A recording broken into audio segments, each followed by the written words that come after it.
Welcome, everyone. Today's story is not just about a company. It's about an idea that was born out of frustration, rejection, and failure. It's about two people who were not tech gods, not billionaires, not famous when they started.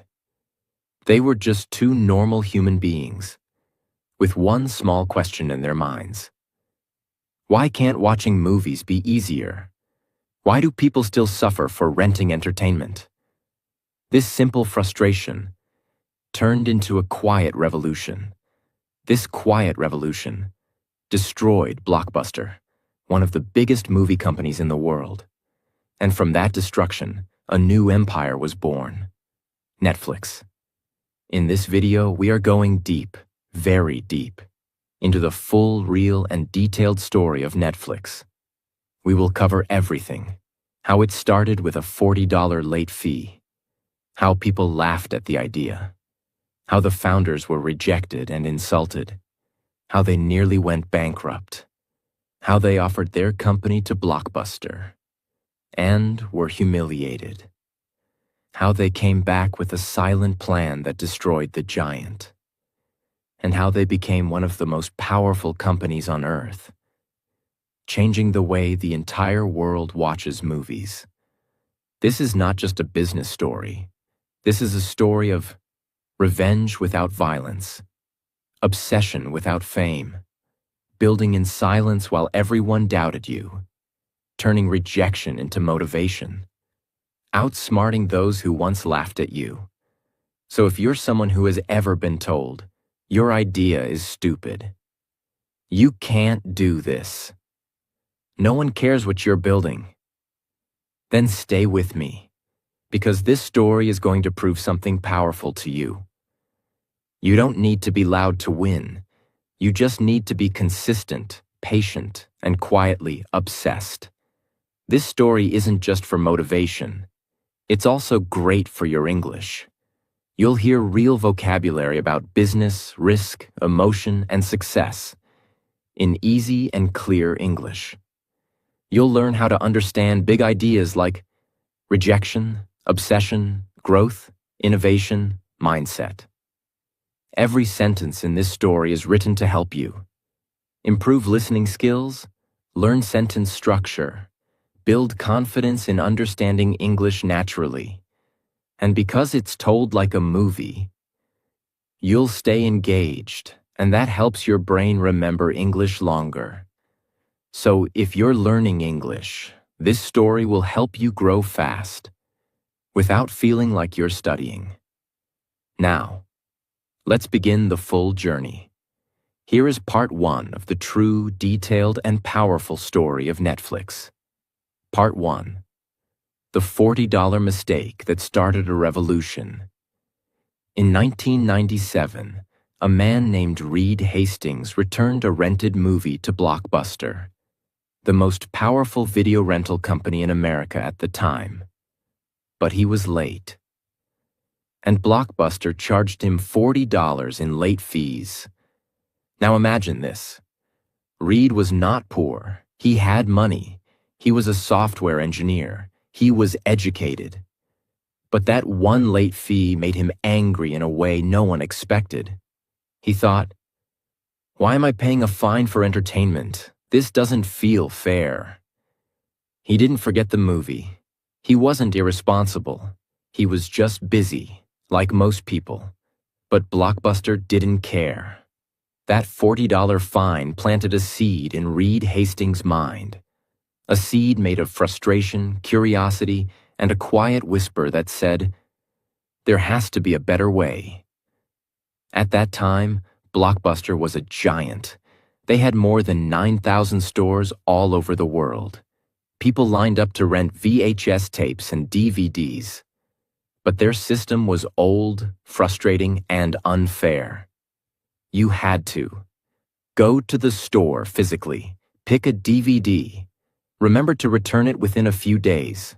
And if you forgot, you were punished with a late fee, sometimes more than the cost of the movie itself. And Reed thought, what if people didn't have to go to the store? What if people could choose movies from home? What if there were no late fees at all? Now pause for a second. This is very important. Millions of people had this same frustration, but they just complained and moved on. Reed did something different. He turned frustration into fuel. Reed had a friend and business partner named Mark Randolph. He wasn't a billionaire. He didn't come from a rich family. He was just a dreamer who loved ideas, storytelling, and entrepreneurship. One day, Reed walked into Mark's office and said, "What if we create a service that lets people rent movies? By mail?" Mark was confused. Mail? Like people order a movie and we ship it to them? Reed nodded. Yes, and no late fees, and they can keep it as long as they want. That moment, in a simple office with 0 investors, 0 team, 0 technology, was the birth of Netflix. They didn't have a plan. They didn't have a product, but they had a vision. Make renting movies fair, easy, and modern. Before launching anything, they decided to do a test. They took a CD, not even a movie DVD, just a music CD. They put it inside a small envelope. They wrote an address. They dropped it in the mailbox. Then, they waited. Would it break? Would it arrive? Would it get lost? A few days later, the CD arrived. Perfectly. That one moment told them, it's possible. We can do this. The first version of Netflix, 1997. They built a small website. It had a few movies listed. Very basic design. Users could go online, click a movie, and get it by mail. There were no ads, no streaming, no big studios behind them. Just 2 men, a few employees, and a vision. They named it Netflix, a combination of internet and flicks, slang for movies. It was simple, strange, and new. People didn't trust it at first. Why would I rent a movie from a website? I already have Blockbuster. But Netflix didn't stop. They knew something Blockbuster didn't. The future is not about punishment. It's about freedom. In 1999, Netflix made a bold move. They introduced a monthly subscription plan. Instead of paying per movie, users could pay a small monthly fee, rent as many movies as they wanted, keep them as long as they liked, and return them when they were ready. No late fees. It was unheard of. Nobody in the video industry was doing this. But it solved a huge problem. And slowly, the world started to listen. At this stage, Blockbuster was still laughing. They were making billions from late fees. They thought Netflix was a toy, a joke. But Netflix was growing, not loudly, not quickly, but quietly, one customer at a time. People who tried it loved it, because it was simple, kind, and modern. And this quiet storm was about to become a massive wave. By the year 2000, Netflix was growing, but very slowly. They had a loyal base of customers who loved the subscription model. They were sending DVDs by mail every day. People appreciated the no late fees, the freedom, and the comfort of choosing movies from home. But behind the scenes, Netflix was bleeding money. They were spending more than they were earning. They had warehouses to manage. They had to pay for shipping, employees, servers, customer service. But they weren't profitable. They were losing millions of dollars. He knew Netflix was doing something great. He believed the world would change. But time was running out. They had no backup if they failed, and no one wanted to invest. So one day, Reed made a bold decision. He walked into Mark Randolph's office and said, "Let's offer to sell Netflix." Mark was surprised. "To who?" Reed replied. "To the giant, to Blockbuster." That was the moment that would change everything. Reed and Mark booked a meeting with John Antioco, the CEO of Blockbuster. This was a huge deal. Blockbuster was worth billions. They had over 9,000 stores in more than 20 countries. They were making money from every direction: rental fees, snacks, video games, and especially late fees. Netflix? Just a startup with losses. But Reed believed that if Blockbuster understood the vision, they would join forces. He thought, what if Netflix became the online arm of Blockbuster? We handle the website, the DVD mailing, and Blockbuster handles the stores. It could be a win-win. They flew to Dallas, walked into Blockbuster's luxurious office, and sat across the table. Reed explained the idea passionately. He said, "You dominate physical stores. We dominate online rentals. Let's partner. Or, you can buy Netflix." John Antioco asked, "For how much?" Reed said, $50 million. There was silence in the room. Then, they laughed. Yes, they laughed, right in their faces. $50 million for a DVD website that loses money? Blockbuster's executives mocked them. To them, Netflix was nothing. Just a tiny business with no physical presence. A joke. Reed and Mark left the meeting with red faces and a fire in their chest. They weren't just rejected, they were humiliated. That moment changed everything. Reed looked at Mark and said, "All right then, let's destroy them." They didn't fight back with words. They didn't post on social media. They didn't complain to the world.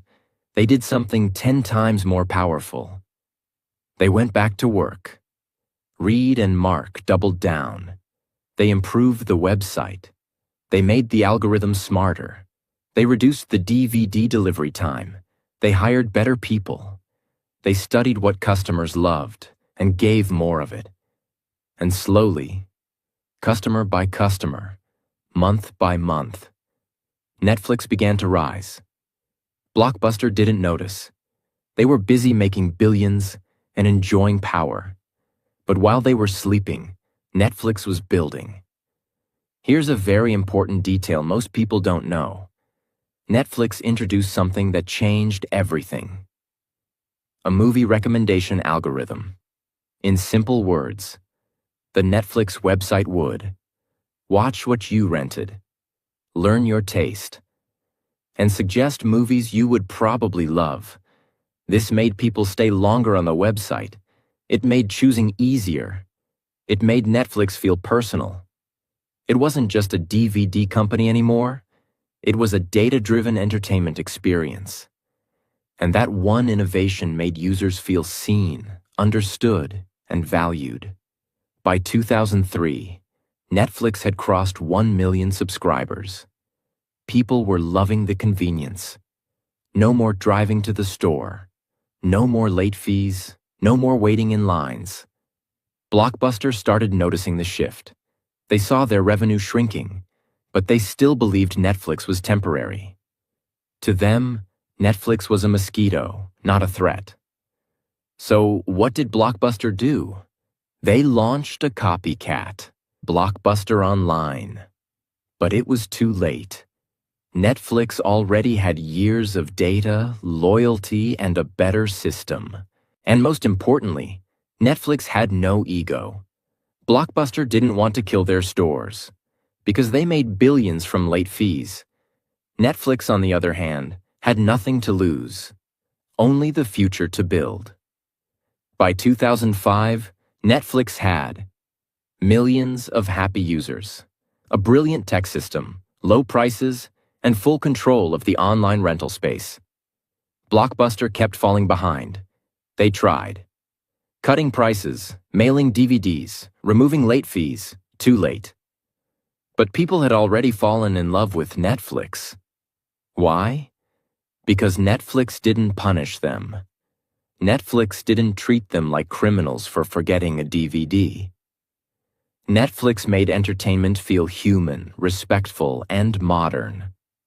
Let's talk about what was happening inside the company at this time.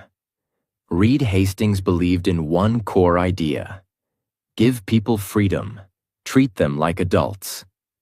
That's why Netflix had no strict dress code. Let employees take unlimited vacation as long as they delivered results. Focused on hiring smart, honest people and giving them space to do great work. This company culture created trust, innovation, and speed. While Blockbuster was stuck in rules, old systems, and arrogance, Netflix became a home for rebels, creators, and thinkers. Part 2. The boldest move that killed a giant. By 2006, Netflix was already winning the battle of DVD rentals. They had crushed Blockbuster's online attempt. They were reaching millions of subscribers, and their system, built on freedom, personalization, and no late fees, had become a silent movement. But Reed Hastings was still not satisfied. Yes, Netflix had grown. Yes, they had loyal customers. But Reed saw something that almost no one else saw at the time. He saw the end of DVDs. He saw the beginning of something invisible. He saw the future. Reed looked at his team and asked, "What if people could watch movies instantly? No mail, no envelopes, no waiting."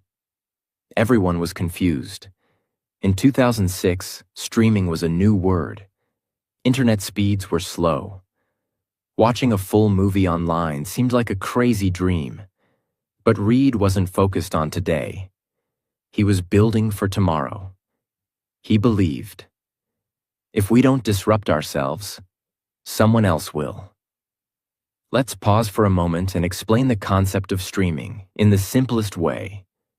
Streaming means you don't download the movie, you don't wait for a DVD, you just click and the movie starts playing online, like magic.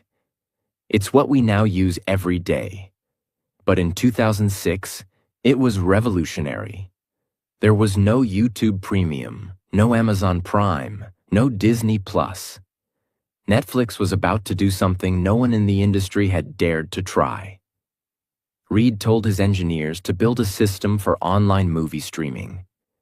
But there were challenges. Many customers still use slow internet. Movie studios didn't want to give online rights. No one had done this before at scale. Netflix took a risk. They invested millions in streaming technology.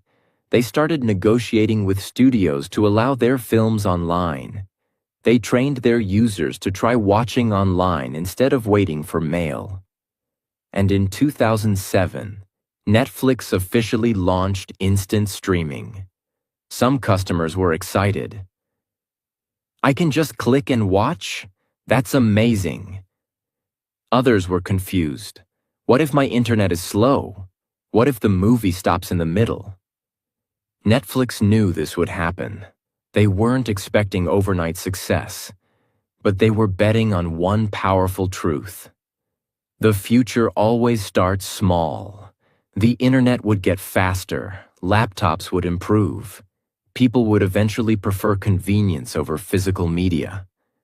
While Netflix was quietly moving into streaming, Blockbuster was busy trying to catch up with DVDs, already too late. They were stuck in a cycle of ego and short-term thinking. Blockbuster believed, "Our stores make billions. People love coming in. Streaming will never work." They didn't see that customers were already tired of driving, tired of paying late fees, tired of standing in line, tired of being punished for forgetting a return. Netflix offered a quiet rebellion. Stay home, get comfortable, watch instantly. And people slowly started switching sides. By 2008, Blockbuster was falling fast. Their stock dropped. Their revenue shrank. Their loyal customers were leaving. Even their best employees were jumping ship to newer companies. They tried launching a streaming service, but they were years behind. and their brand had already been damaged. Netflix had taken the lead, not by being loud, but by being early, smart, and brave. And this time, there was no turning back. While Blockbuster was falling, Netflix kept innovating. Here's what they did next. Step by step. 1. They made streaming better. Netflix invested in content delivery networks, CDNs. These made movies load faster and play smoother. Video compression. So even slow internet could stream movies. Simple user interface. So even non-tech people could use it easily. They studied how people watched, when they paused, what they skipped, and used that data to improve everything. 2. They improved recommendations. Netflix didn't just show random movies. Their system noticed your habits, analyzed your past choices, recommended titles you personally were likely to love. This made people spend hours on Netflix because it felt like the platform knew them.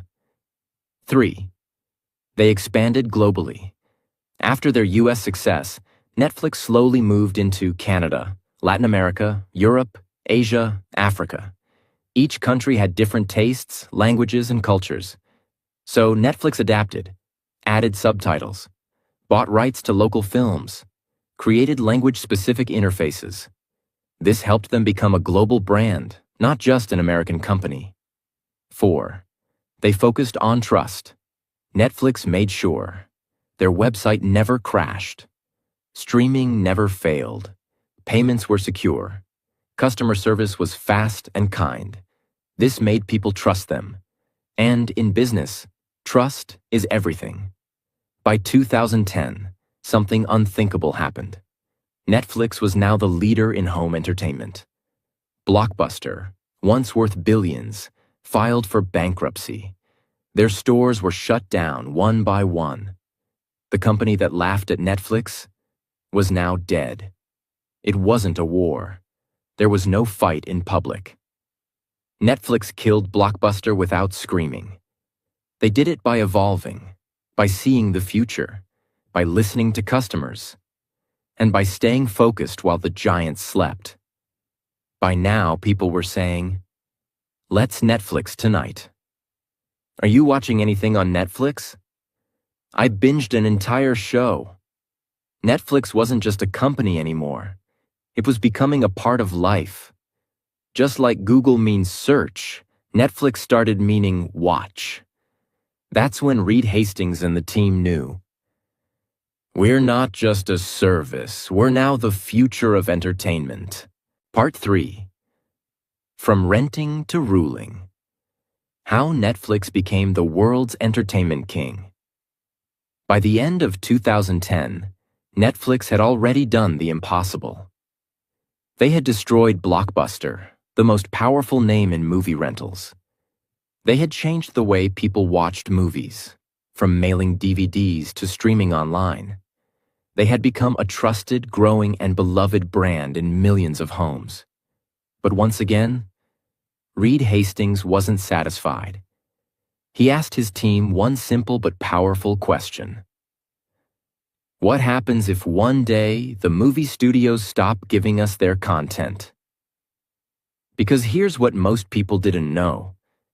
Netflix was only a platform. They streamed movies and shows, but they didn't own them. They were renting entertainment from major studios like Warner Brothers, Disney, Paramount, and others. And that was a dangerous place to be. Reed believed that the future of Netflix could not depend on other people. He wanted full control, because renting other people's content meant they could raise prices anytime. They could remove movies anytime. They could partner with Netflix's competitors anytime. So he told his team, "We are not just a tech company anymore. We are going to become a studio. We will create shows and films under the Netflix name." At first, many people thought this was a terrible idea. Netflix had no experience in film production, no Hollywood connections, no big actors, no directors, no track record. But Reed was used to doubt. He didn't care about opinions. He cared about direction. In 2011, Netflix heard that a few studios were discussing a remake of a British political drama called House of Cards. It wasn't a superhero story. It wasn't an action-packed blockbuster. It was a slow, serious, dark show about politics, betrayal, and power. But Netflix did something no one expected. They outbid major TV networks like HBO and NBC, offering $100 million to make 2 seasons of House of Cards. Yes. A tech company with no filmmaking experience just offered $100 million to make a serious drama. And they didn't ask for a pilot episode. They gave full freedom to the creators. Why? Because Netflix had data. They knew. Millions of people loved political dramas. Kevin Spacey, the lead actor, had a strong fan base. People who watched similar shows watched all the episodes, binge watching. So Netflix trusted their data and made a massive bet. Here's what shocked the industry even more. When Netflix launched House of Cards in 2013, they didn't release 1 episode per week like TV channels. Instead, they dropped the full season, all episodes, at once. Why? Because their data showed that people loved binge watching. They didn't want to wait a week for the next episode. They wanted to finish a show in 1 night, 1 weekend, 1 breath. This changed the entire TV industry. Now viewers had control over when and how they watched, freedom from TV schedules, power to decide their pace. House of Cards became a global hit. It won Emmy Awards, got amazing reviews, and gave Netflix credibility as a content creator. For the first time in history, a company that started with DVDs was now creating high-quality, award-winning shows on its own platform. This moment was a turning point. After House of Cards, Netflix moved fast. They built studios. They hired experienced producers.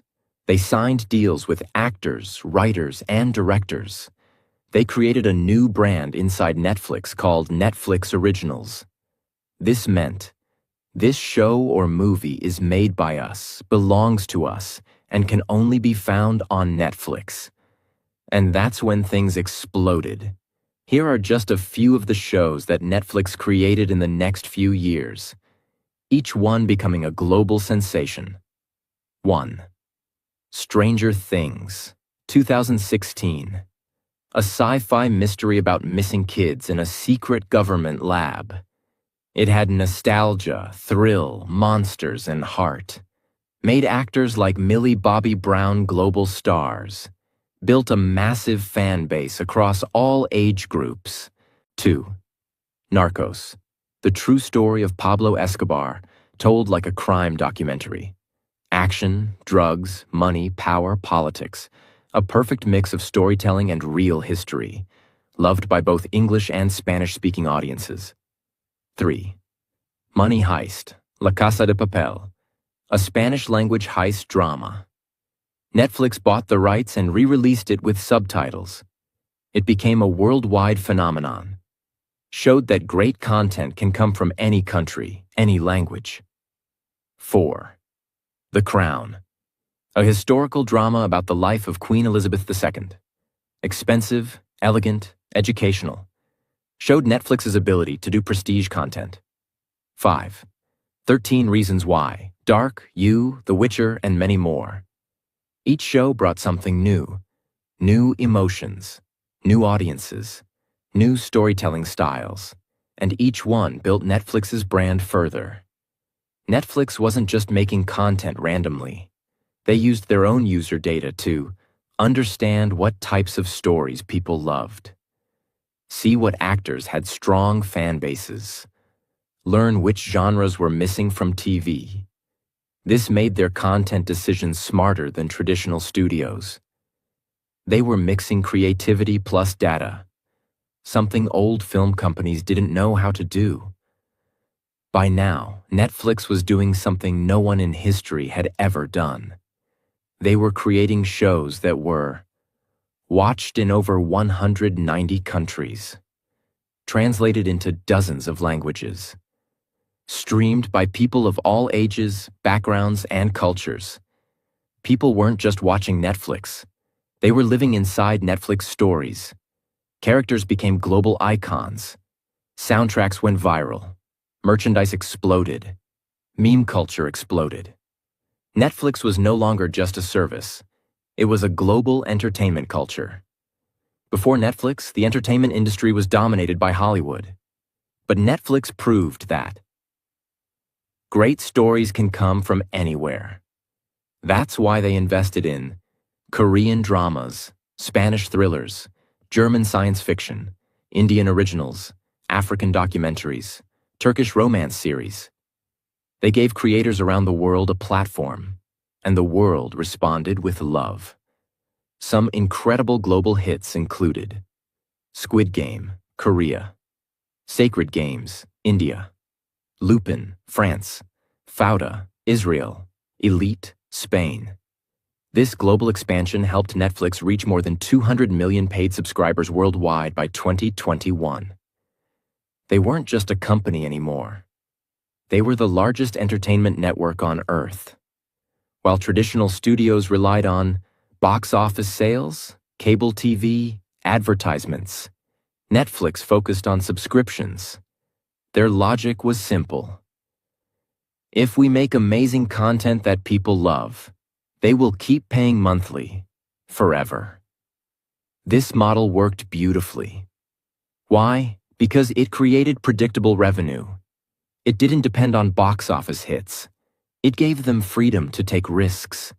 It gave creators artistic control, and it kept customers happy. No ads, no waiting, no nonsense.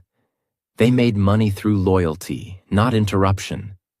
This was revolutionary. Internally, Netflix was building something just as powerful, a culture that attracted top talent. Their employee culture was based on two key values. 1. Freedom, you're trusted like an adult. 2. Responsibility. You're expected to act like a leader. They offered no micromanagement, no vacation tracking, no time clocks, but extremely high expectations. If someone didn't perform, Netflix let them go, kindly but clearly. If someone thrived, they were given more freedom, more impact, more opportunity. This created a team that was fast, smart, fearless, obsessed with improvement. This internal strength helped Netflix stay 10 steps ahead of the competition. Netflix's success was so massive that it woke up other tech giants. Soon, the battlefield got crowded. Amazon Prime Video launched. Disney Plus entered the game. Apple TV Plus joined. HBO Max, Peacock, Paramount Plus, and many more began fighting for attention. Everyone wanted a piece of the streaming empire. But here's what mattered. Netflix wasn't afraid. Why? Because they had a 10-year head start, deep knowledge of their users, a massive content library, an unmatched global brand. Netflix knew the world is big enough for competition, but only the best will survive. And Netflix planned to stay the best. Once again, Netflix pushed boundaries. They launched shows where the viewer could control the story. Example: Black Mirror Bandersnatch. In these shows, you decide what the character does. Your choices change the outcome. It's like watching and playing a game at the same time. This was another signal that Netflix was not just following trends. They were creating them. While the public saw cool shows and easy streaming, behind the scenes, Netflix was becoming a technology powerhouse. They built custom video compression tools for faster streaming, used AI to personalize user recommendations, created original sound mixing systems, designed thumbnail images differently for each user. So you see a poster you're more likely to click. They didn't just make content, they engineered the experience. Netflix became a perfect example of art meets science, creativity powered by data. When the world shut down during COVID-19, movie theaters closed, concerts stopped, events were canceled. But people still needed entertainment. They needed escape, emotion, connection, and comfort. Netflix became a lifeline. People streamed more than ever. New users signed up by the millions. Hits like The Queen's Gambit, The Crown, and Tiger King exploded globally. Netflix didn't just survive the pandemic, they thrived in it. Because they had already spent a decade preparing for a future of digital-first entertainment. By the time the world entered 2021, Netflix had already become more than just a streaming platform. It had become a global leader in entertainment, a culture people lived inside, a household name in almost every country on Earth. But here's the truth no one wants to hear. Success creates enemies. Fame brings pressure. And the top is always the loneliest place. In this chapter, you will see the real struggles Netflix began to face. The rise of powerful competitors, internal pressure to keep growing, backlash from critics and governments, public controversies, and how Netflix started to expand into completely new worlds. This is the part of the story where every empire gets tested. By 2021, the battlefield of streaming had changed dramatically. In the early days, Netflix was the only real player. But now, it was surrounded. Let's break down its biggest competitors and why they were dangerous. Amazon Prime Video, backed by Jeff Bezos, bundled with Amazon Prime shipping service. Huge money power, global scale. Invested heavily in content like The Boys, Reacher, and Lord of the Rings, the Rings of Power. Disney Plus, backed by Disney, one of the most powerful media companies in history. Owned Marvel, Star Wars, Pixar, National Geographic. Within 2 years, gained over 100 million subscribers. Family-friendly and filled with nostalgia. 3. HBO Max, known for high-quality content, Game of Thrones, Succession, The Batman. Had strong industry respect, positioned as the premium competitor. 4. Apple TV Plus, Peacock, Paramount Plus, and more. Each had their own strategies. Some focused on news, others on sports. All of them wanted one thing: to take Netflix's crown. For the first time in its life, Netflix wasn't alone anymore. It had to fight, not just for growth, but for survival at the top. The challenge with being number one is this: you can't stop growing, even for a second. Because Netflix had gone public, listed on the stock market, investors wanted more users, more revenue, more shows, more countries, more. Every quarter, Netflix had to prove that more people were joining, that people were staying, that content was working. This put enormous pressure on teams. Writers had deadlines. Engineers had to fix bugs instantly. Executives had to make bold decisions. Fast. The world only saw the glamour. But behind the scenes, it was a pressure cooker. With global fame came global judgment.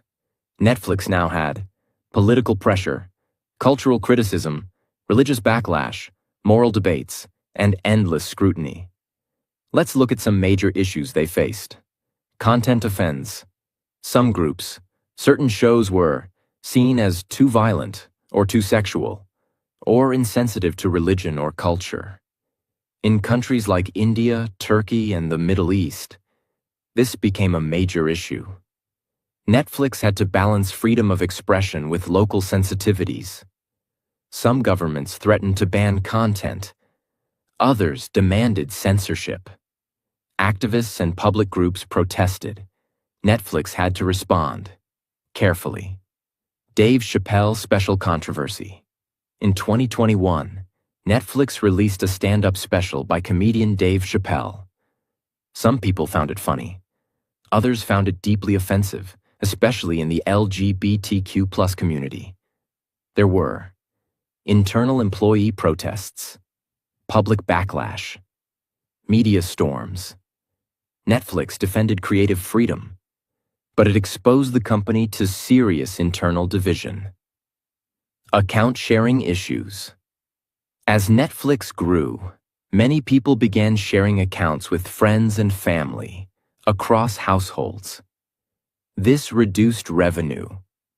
Netflix announced they would start blocking or charging extra for account sharing, but this made users angry. Many people felt betrayed. "We supported you for years. Now you want to charge more?" Netflix had to manage this carefully, because one wrong move could cost them millions of users. Despite pressure, Netflix never stopped evolving. Let's break down how they continued to innovate, and where it worked and failed. Mobile-first strategy. Netflix began building shows especially for smartphones, especially in countries like India, Indonesia, and Africa. They introduced lower mobile-only pricing, vertical format experiments, more subtitles and dubbing options. The goal was to reach the next billion users. Gaming. Netflix made a bold move. They entered the gaming world. Why? Because they believed, if people love Netflix stories, maybe they want to play inside them. They launched Netflix Games, where users could download mobile games for free with their subscription. Some were based on Netflix shows, others were original. But this was a risky expansion, because building great games is completely different from streaming video. Still, it showed Netflix's hunger to evolve.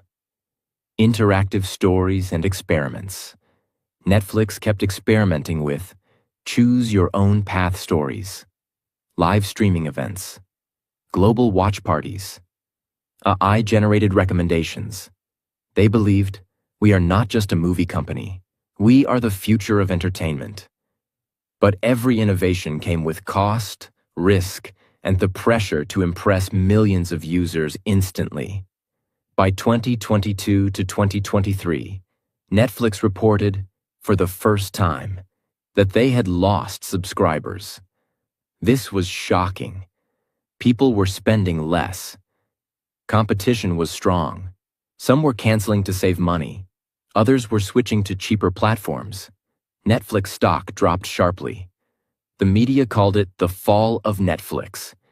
People started asking, is the Netflix era over? But here's the truth. Every empire faces storms. What matters is how they respond. Netflix answered with better, stronger content. Wednesday, All Quiet on the Western Front, The Sandman, The Diplomat. New pricing tiers, including cheaper plans with ads, stricter rules on account sharing, and investment in global content creation from Korea, India, Nigeria, France, and more. They weren't just reacting. They were reinventing themselves again. And it started working. Their stock began recovering. Their subscriber base started rising again. And their belief in long-term thinking paid off. Once again. Netflix was no longer a young dream. It had become a global empire, and empires must fight to stay alive. But what made Netflix different was this. They didn't cry when challenged. They didn't panic when judged. They didn't blame others when growth slowed. They adapted. They changed. They experimented. They evolved. And they proved something powerful. Success is not about avoiding failure. Success is about rising. every time the world tries to pull you down. Part 4. The Legacy of Netflix and What the Future Will Remember. We've seen the full journey of Netflix so far. It started from a $40 late fee, faced rejection and humiliation by Blockbuster, took the world by surprise with streaming, created a revolution through original content, built a global empire across countries, languages, and cultures. And even after criticism, pressure, and competition, it fought back and continued evolving. But now we reach the final and most important chapter of this story. What is Netflix building next? What will its legacy be? And what can you, the viewer, learn from this journey? This isn't just about a company anymore. This is about a mindset, a way of thinking, building, and living that changed the world. As the world races into 2025 and beyond, entertainment is changing once again. The next revolution is not just about movies, shows, or even streaming. It's about something bigger: artificial intelligence, virtual reality, augmented reality, interactive worlds, personalized storytelling, AI-generated content. And Netflix is already preparing for this future. Netflix is now investing in AI to understand every viewer at a deeper level, create content suggestions not just based on past behavior, but based on mood, habits, location, and even time of day. Test titles, thumbnails, descriptions, and trailers in real time to see what works best. But that's just the beginning. Imagine this. One day, your Netflix app might show you a version of a movie where the ending is different for you, based on your emotional preferences. This is the world of personalized storytelling, powered by AI. Netflix is also experimenting with virtual reality VR, 360-degree interactive stories, augmented reality experiences where characters come into your real world. This means the future won't just be about watching a story. It will be about entering it. You might put on a headset and walk through a city from your favorite show. You might interact with characters. You might choose the direction of the story. Netflix knows that the audience of the future won't just be passive viewers. They will be participants. And they are preparing for it. Right now. While Netflix began as a small DVD company in California, it is now building production studios all over the world. Why? Because they believe the next big show won't just come from Hollywood. It might come from Nigeria, or Poland, or Brazil, or India. Netflix is hiring local talent, training new creators, supporting original voices, and bringing local stories to global screens. They are building a future where storytelling is truly global, where every voice has a chance. Netflix has also started programs to train young storytellers. They've launched screenwriting fellowships, animation workshops, documentary labs, support for female directors, programs for underrepresented creators. This is more than charity. It's a long-term bet. Because Netflix knows, if we want great content 10 years from now, we have to plant the seeds today. They're not just buying shows, they're building creators, the emotional core of Netflix's legacy. Behind all the data, all the code, all the deals and dollars, Netflix's story is about something very human: